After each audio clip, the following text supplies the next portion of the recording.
معادلي في تالي العمر حاجة إلا صلاة مع جموع المصلين 60 عام وكأننا في عجاجة نركض ورا الدنيا مع الناس لاهين. راح الشباب وراح وقت ابتهاجه والشيب لاحب عارضي والكبر شين وبان الظهر لا قمت فيه انعواجه صار النظر ما هو بعيد عن العين وقت تساوى الصقر هو اندجاجه ترعى به الطليان بين السراحين وقت به العاقل بعقله رجاجه واحتار ما بين المره والوراعين وقت رفع قدر الغني والخواجه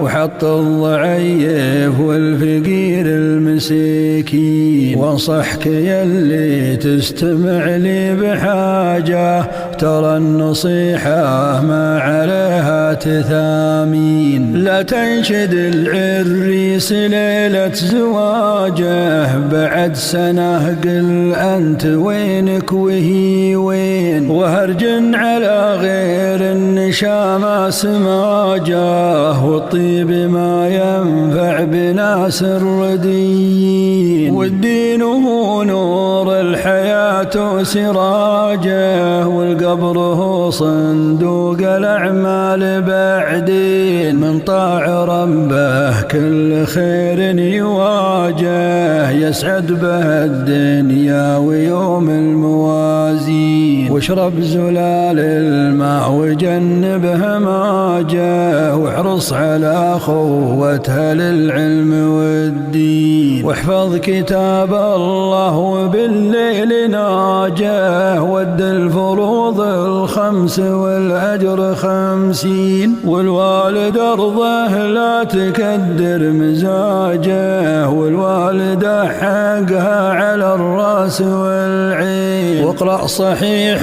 الترمذي وابن ماجه ومن قبلهن اقرأ كتاب الصحيحين والصبر مفتاح الفرج وانفراجه وما قدر المولى على الناس راضين والجار له حق ولو هو لجاجه أوصى به اللي مرسله مالك الدين واحفظ لسانك من كلام الخماجه واعرف ترى النمام في النار سجين واحفظ لسانك عن كلام الخماجه واعرف ترى النمام في النار سجين ورفيقك الطيب تجنب إحراجه وياك ظلم الناس ويا القريبين ويا ما حلا قبل الفجر وانبلاجه صلاة تالي الليل والناس نايمين والختم صلى الله عدد ما تواجه ليل بنهار وعند ما جو ملبين والختم صلى الله عدد ما تواجه ليل بنهار